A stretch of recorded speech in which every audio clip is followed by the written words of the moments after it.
Welcome to my channel. In this video, we are going to learn Ohm's law, which is an important concept in electricity. Now let us first understand what is an electric circuit. A continuous and closed path of an electric current is called an electric circuit. Now to understand that electric circuit, we need to learn certain symbols of components in an electrical circuit diagram. So look at these components and the symbols drawn. Now this is a cell. So how do we draw this? This is like this. Then a collection of cells is a battery, collection or group. Then we have a plug key or switch, we can call a closed one and an open one. So closed one is this with a dot in between and open with no dot. Then a wire joint, so you can see that this is like this. So it will be like this, a wire joint. Now a wire crossing without joining means it will not touch that. So it will be like this. Then a bulb is this symbol. Then a resistor is this symbol. Then a variable resistor, or it is also called as a rheostat. It is with an arrow like this or with an arrow like this. And then ammeter is represented and voltmeter represented, which measure current and voltage. So these are different symbols. Now let us understand what is Ohm's law first, and then we will define Ohm's law. Now look at this circuit. So I have 4 cells in series. Let us say each of it is 0.1 volt. I am considering each of it is 0.1 volt. So the voltage from this cell is 0.1, similarly from this one 0.1, from this one 0.1, from this one 0.1. And this is plus and minus, as we know. These are the symbols, plus minus. Now this is a resistor across which we know that a parallel connection, voltmeter is connected, which is used to measure the voltage or potential difference across these points x and y. And an ammeter in series measures the current flowing through. Now how do current flow? How does the current flow? Current flows from positive to negative. So in this direction. So this will be the positive to negative.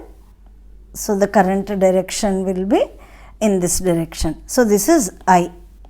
This is I. Now the circuit can be closed when you connect only one here. For example, I can connect here if I consider only the first cell. If I consider the second cell also, then I will close this here. Third also, then I will close this here. Fourth also, I will close this here. So the circuit is closed respectively like that. Now let us examine this circuit. So I am now considering only the first cell. So I have 0.1 volt. So I am showing you these values here. So 0.1 volt, and then I measure the current to be 0.4 amperes. Then I will consider the second cell. So now this becomes plus, so this becomes 0.2 volts, and now the circuit is closed here. So the current is now 0.8 amperes, which is measured. And then when I consider the third one, so I close the circuit here, and then that becomes 0.3 volts, and the current is like something like 1.2, and that is here. So then 0.4 volts. So when I consider this circuit closed here, which means all the 4 cells are taken into consideration, then when all the 4 are considered, then that becomes 0.4 volts. So when I consider 0.4 volts, it is 1.6.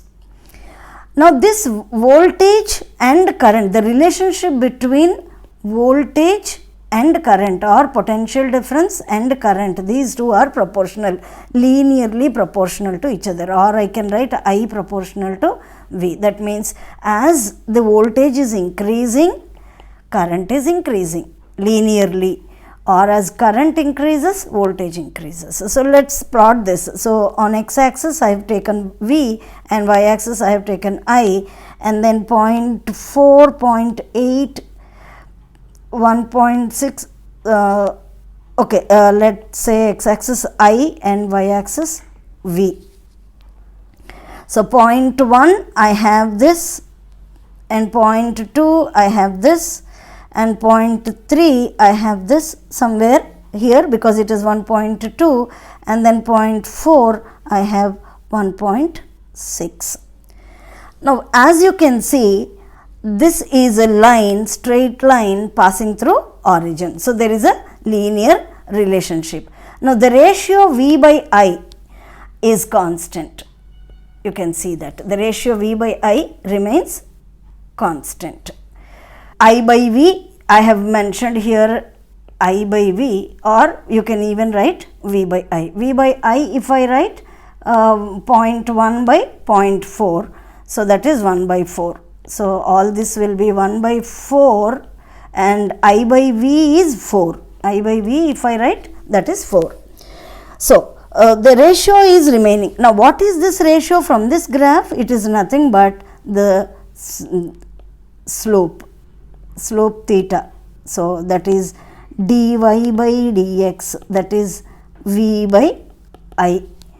So V by I, and that is constant. So that is you have here 1 by 4, which is constant.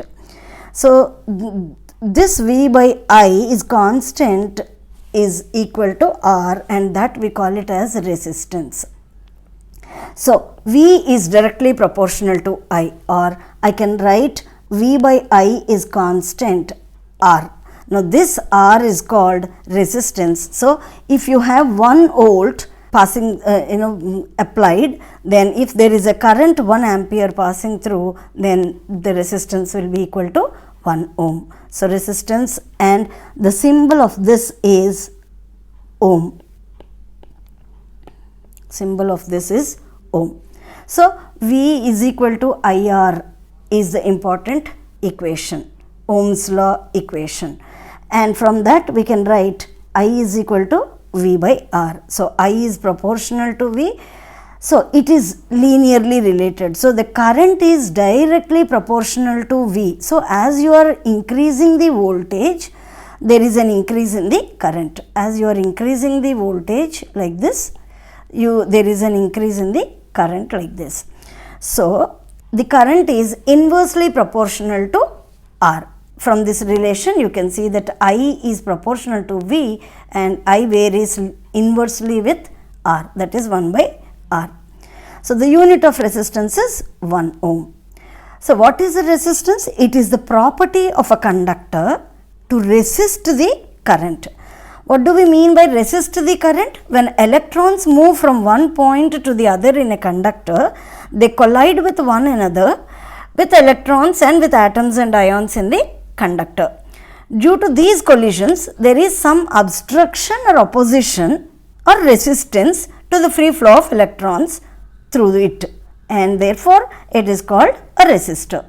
So how do we define a resistance? 1 ohm is the resistance of a conductor such that when a potential difference of 1 volt is applied to its ends, a current of 1 ampere flows through it. It is nothing but from this equation that I mentioned.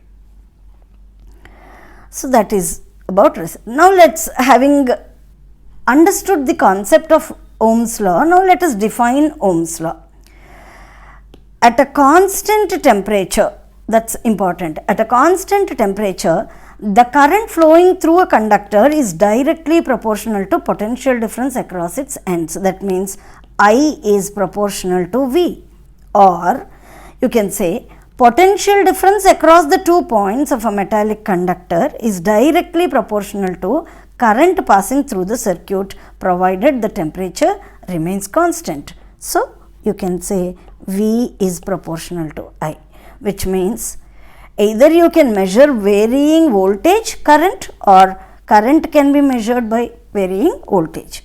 Now, we will try to understand the same with the beaker analogy. Now, you have two beakers here. So, this is the water level here, and therefore, if they have to be at the same level, this is the difference. So, now let me consider this as point A and B and 0 and 10 volts reference, then the potential difference is delta V is 10 volts. Because there is a difference, then the water will flow, so there will be flow of water. Or in other words, it is at a lower potential and higher potential, and therefore from higher potential to lower potential, the current will pass through, and then you have delta V is equal to 10 volts and current flows. Current flow. And here also, let us say the difference is now more.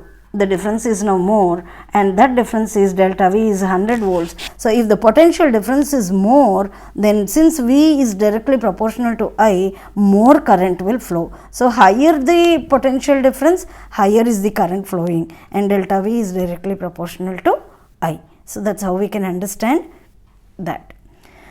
Then, the important one is now to understand factors on which the resistance R of a conductor depends on. It actually depends on 4 parameters: length of the conductor L, so R is directly proportional to L, area of cross section A, that is R is inversely proportional to A. Area means I can say thickness.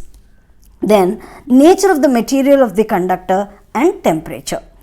Now look at this. Suppose say I have a wire of length L, and this represents the area of cross section, that is thickness.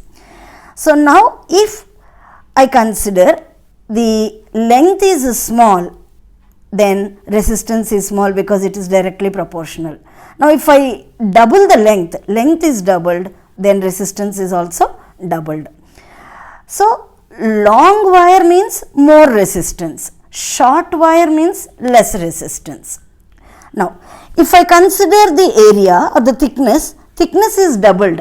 So, since it is inversely related, so if I increase the thickness, resistance decreases. Therefore, if A is doubled, then R is getting into half. So, halved. So, thick wire means more area of cross section, less resistance. Thin wire means less area of cross section, more resistance.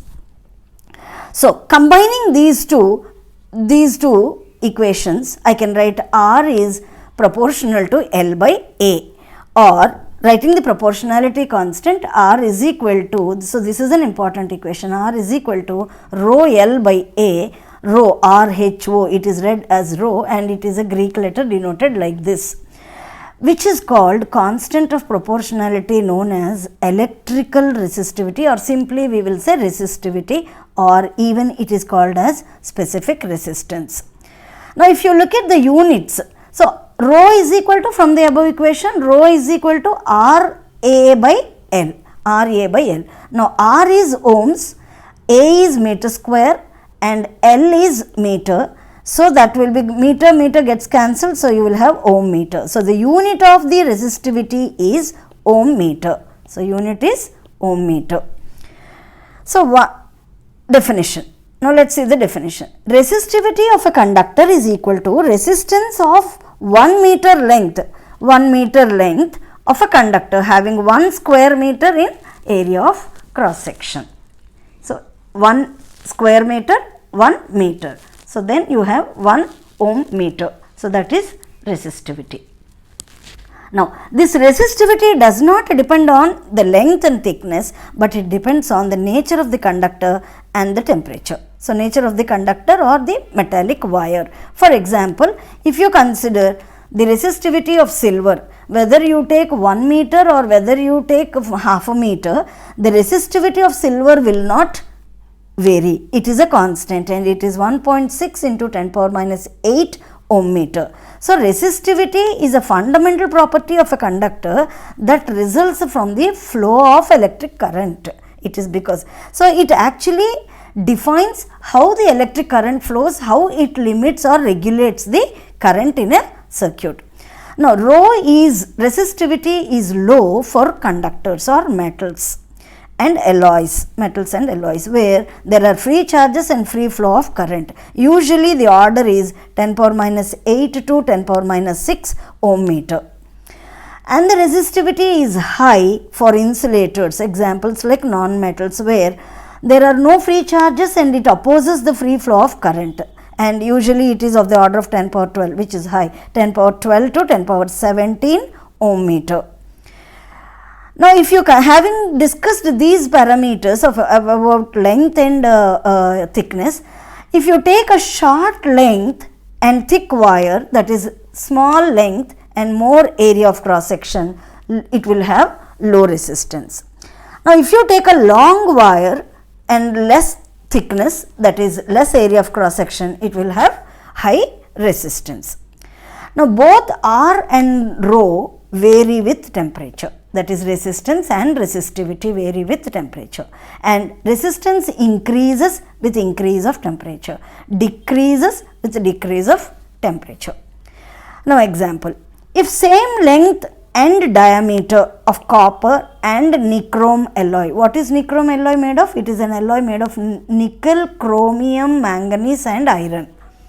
So, if you consider this is a copper wire and this is a nichrome alloy wire. So, if you consider the same length and same diameter are taken, then the resistance of nichrome alloy is 60 times more than that of copper. 60 times more than that of copper. The reason why is that so? Alloys do not oxidize. Alloys do not oxidize, which means they do not burn readily at high temperatures. That means when the temperature increases because of high resistivity, and hence they act as resistors, and therefore they are commonly used in electrical heating devices. What are such electrical heating devices? Examples like iron box, heater, toaster, etc., where such alloys are used. Now, for common electrical transmission lines or electric wires, copper, aluminum, normal metals, copper, aluminum, which have low resistivity compared to these alloys, are used for the electric transmission lines. Now, in my next video, we will discuss the system of resistors, combination of resistors, how resistors are used in various circuits. Until then, keep watching, keep learning. Thank you.